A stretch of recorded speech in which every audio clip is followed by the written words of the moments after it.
Well, there is no bar. What? Having Two, I drinks. can't buy alcohol. And I asked for your help, but you didn't want to run any errands. So you can help me roll these into these napkins. Yeah, An engagement party and a promposal gone wrong. Let's break down season 5, episode 8 of The Fosters right here on What Happened. What's up, you lovely people? Lisa here, and welcome back to another Fosters recap. So in this episode, Callie and AJ reconnect. It's Jesus' meddling, not Mariana's, that causes some trouble. Mike and Anna have their engagement party, and Nia Peoples from Pretty Little Liars makes her debut. Also, fun fact, this is the episode I was actually on set for when I did my cast interviews for season 5. If you actually want to see the cast play a game of Who Tweeted That from that day, click the link down in the description. Okay, let's kick things off with Jude. At school, Taylor's pretty excited about the whole possibility of teaming up for that gaming deal. Jude's actually gotten permission from the moms to do the deal as long as his grades are good and he starts saving money for college. He lies to Taylor, though, saying he hasn't heard anything back from the imminent power people about what's going to happen next. Jude then tells Noah about his offer from the imminent power people, and surprisingly, Noah is okay with it. Noah sees the deal as more of a job since Jude's going to be getting paid for it. Jude informs Noah that the people only want him, so Noah gives Jude some advice on how to break it to Taylor. Use the tactic he always uses on his mom, which is basically tell her you really want to do it, but won't do it if she doesn't want you to. She'll then feel guilty and say, well, you should go ahead and do it. Well, unfortunately for Jude, when he tries out Noah's technique, it backfires, and Taylor just says, thanks, screw them, we'll do our own thing. We finally go back to the Drew and Anchor Beach charter situation in this episode. Monty and Lena have managed to convince a board member to vote in the favor of the students, so they're slowly making progress in their fight. Mariana, Jude, and Taylor are passing out flyers at school, and Mariana asks her drone-crashing friend if he'll support them, and he says, I don't know, have you seen the new model of the school? We then see the model of the new school, which has rooftop, tennis courts, all kinds of nice stuff, and just looks really expensive. At the end of the episode, Jesus, Mariana, and Jude go back to the school, I think it's on a weekend, to hang up more posters for their fight. Jesus says he has to go to the bathroom, and then we see him stop and look at the model of the new school. After they're done, they return home, and Lena gets a call from Drew. He came into school to do some work and found the model of the new school destroyed. He checked the security tapes, and of course the Foster's Adams kids were the last people seen on tape leaving the school. So, dun dun dun, I kind of have a feeling Drew used this to his advantage. I mean, Jesus does have anger problems. We last saw him staring at the model. We know he doesn't want to go back to school, so he could have ripped it up. I mean, but that's what they want us to think, right? I feel like it's just too obvious.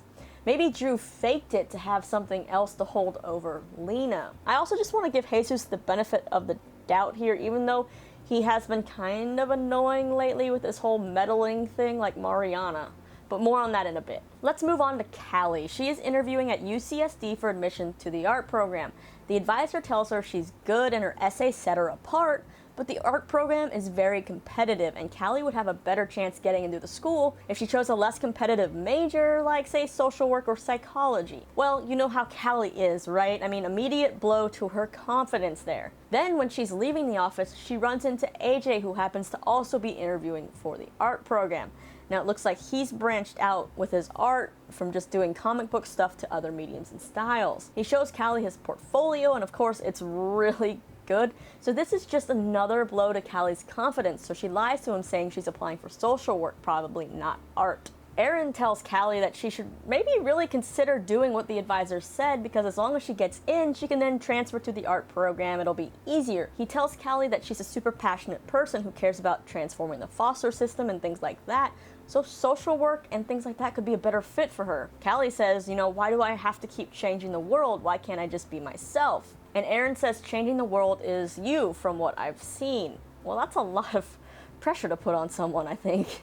We also learned that Aaron got a summer internship in New York. Now, when it comes to the protest at the college, it's back on, and while making signs in the backyard, we learn that him and his parents are working on making a new family plan. Not a phone plan, a family plan for if they end up getting deported.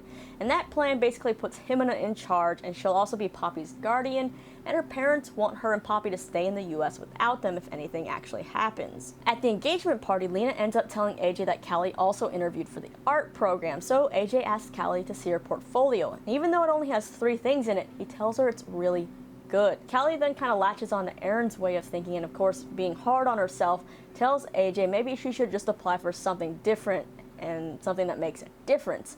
AJ then points out art can really make a difference. It can change opinions on politics, it can overcome cultural divisions, and so much more. It gives people a voice. Callie then says maybe there's an easier way, and AJ tells her to stop giving up on what she really wants to do for the easy way out. And it's kind of a sweet moment where they actually reconnect as just friends, and AJ is being really encouraging. He's not being a jerk, and it's actually things that Callie needs to hear. AJ then sees the protest posters and asks if they need backup at the protest. He ends up showing up and standing with Callie and Jimena, and we see Aaron watching from across the way, and he sees AJ supporting Callie and the cause, and you can tell he gets very upset or jealous about this and storms off. Meanwhile, earlier, Steph told Callie she was proud of her for taking a stand at the protest, but to basically be careful because she doesn't want to hurt her chances of getting into the school. And then if things get out of hand, she hopes that Callie's going to make the right call. Well, things seem to be okay at the protest until a group from the opposition shows up to also protest them, and they seem to be the rowdy and possibly violent ones of the group. We'll just have to wait and see. Moving on to Brandon, let's start with him and Grace. So prom is coming up, and Mariana is busy trying to get the entire family to help her plan it and pitch in. Callie and Brandon say they don't really want to go to prom, but you know how Mariana is. She's trying to convince Brandon to ask Grace. So when Brandon is at Grace's, he gets a text from Mariana asking him if he's asked Grace yet. Grace sees, and Brandon has to explain and say, oh yeah, I'm gonna ask you to prom, or do you want to go to prom? And all that kind of stuff. And Grace is like, yeah, I was homeschooled, of course I want to go. But then she goes, you can ask me when you're ready. And of course this confuses poor Brandon, who's just always clueless, I feel like, when it comes to this stuff. And he's like, I thought I did ask you. Well, Mariana later tells Brandon that Grace is expecting some kind of promposal or gesture. So at the end of the episode, Brandon decides to give her that big gesture. He handcuffs himself to Grace's bed in a throwback to the time Grace did that for him. And he's just in his underwear with "Will you go to prom with me?" on his chest. Someone then returns to the apartment, and surprise, it's not Grace, but in fact it's her mother, played by Nia Peoples, who you may know better as Emily's mom on Pretty Little Liars. She does not look too impressed or thrilled, and she tells Brandon Grace has no business having a boyfriend or going to prom.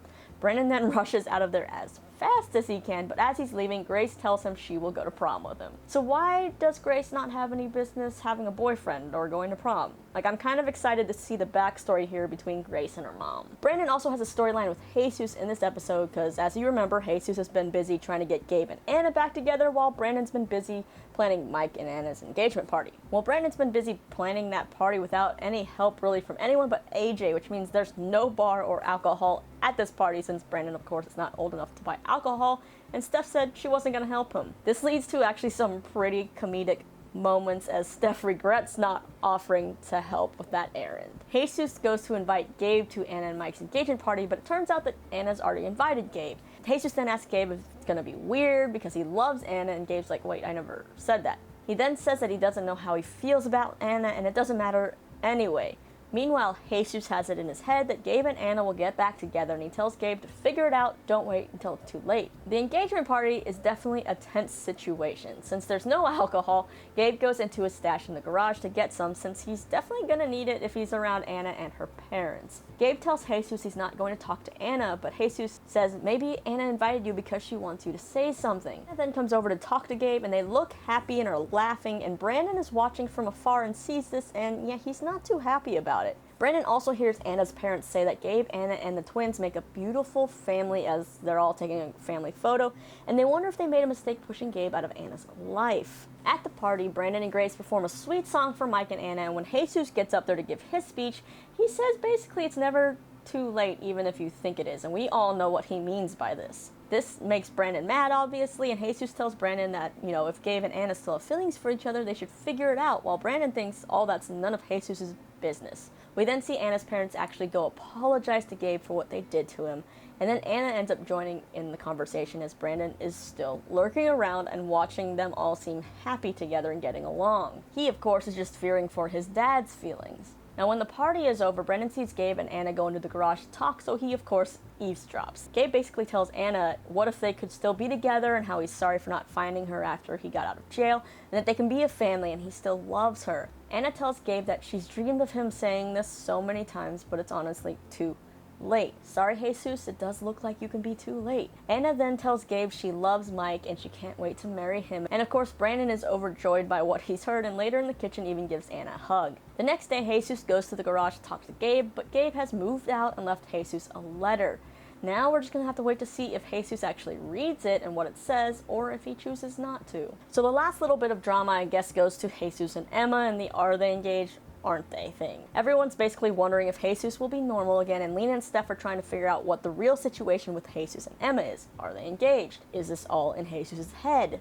Lena calls Emma into her office at school, saying she just wanted to make sure Emma knew why she wasn't allowed to see Jesus, and Lena thanks Emma for convincing Jesus to come back to school. It was really just, though, a way for Lena to see if Emma was wearing Jesus' ring or not. Lena then tells Steph that Emma isn't wearing the ring, she seems to be okay, and when Steph asks Lena if she actually asked Emma, though, about the engagement, Lena says no, because everything just seemed fine. When Emma shows up for the engagement party, Jesus does notice that Emma is not wearing her ring, and Emma makes a quick excuse saying she was just worried about the mom seeing it. Jesus tells her it's okay, the moms know they're getting married and are totally cool with it, and Emma looks pretty surprised, caught off guard and unsure, but puts the ring on for Jesus. Emma continues to kind of get more uncomfortable as the night goes on, as Jesus tells her soon everybody will be throwing them a party like this. It ends up getting to be too much, so Emma goes into the house where she ends up having a conversation with Lena. Emma tells Lena she wants Jesus to get better and go back to school, but she's not ready to be engaged. Lena then tells Emma that Jesus' recovery is not her responsibility, it's his and Lena and Steph's, and she's kind of sorry about not thinking about the burden that was put on Emma, and apologizes for not actually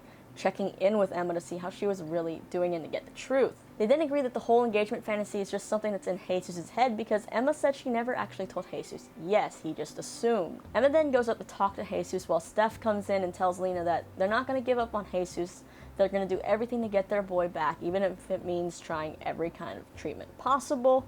But they need to get his attention, and so bye-bye treehouse. When Emma goes to talk to Jesus, she tells him she can't wear the ring if it means what he thinks it means. Jesus then gets defensive, asking if she's breaking up with him. Emma says she isn't breaking up with him, but they're just too young to be engaged, and she can't be the only reason he's going back to school. Jesus then throws the ring at her and asks if she only said yes so he'd go back to school, to which Emma says, I never said yes. All of this just makes Jesus angrier, and he says they should break up because he's not a charity case. Emma's trying to calm him down and says, I never said you were a charity case, but Jesus just yells that he doesn't need her. Mariana overhears and walks in and defends Emma, telling Jesus he does need Emma because she stuck by him through everything. But Jesus is so worked up now, he's like, oh, are you guys friends now? Just leave me alone. If Emma doesn't want me forever, then I don't want her at all. Emma ends up leaving, and Mariana makes sure to tell Jesus he's stupid before she leaves and comforts Emma on the porch.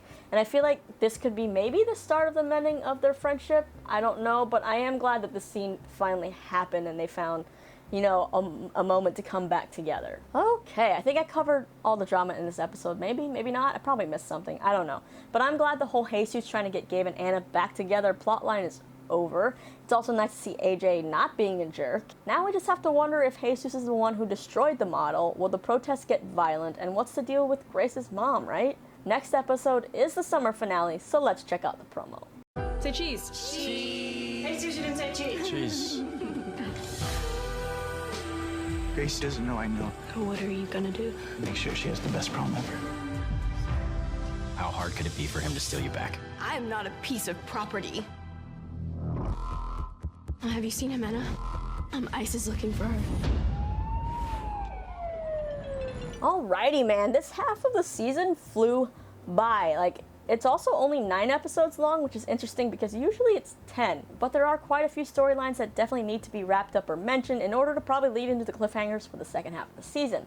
Like the whole Jude video game stuff, the protests, the roller derby, Jesus and his recovery, Aaron kind of seeming jealous of AJ and Callie, Callie's college future, obviously, Brandon and Grace, Steph's case and her following around Patrick Malloy, and probably a lot more. Now it is time to sound off in the comments down below with your thoughts on this episode. What were your favorite moments or your least favorite moments? And what do you want to see in the next episode? Let me know, then you can click right over here to see the cast try to guess which one of them tweeted some hilarious things, or my interview with Jordan Rodriguez, who played Matt on The Fosters, where he talks about his new movie and says maybe if he'll come back to The Fosters. If you like what you see, feel free to hit that thumbs up and subscribe. I'm Lisa. Thanks for hanging out with me.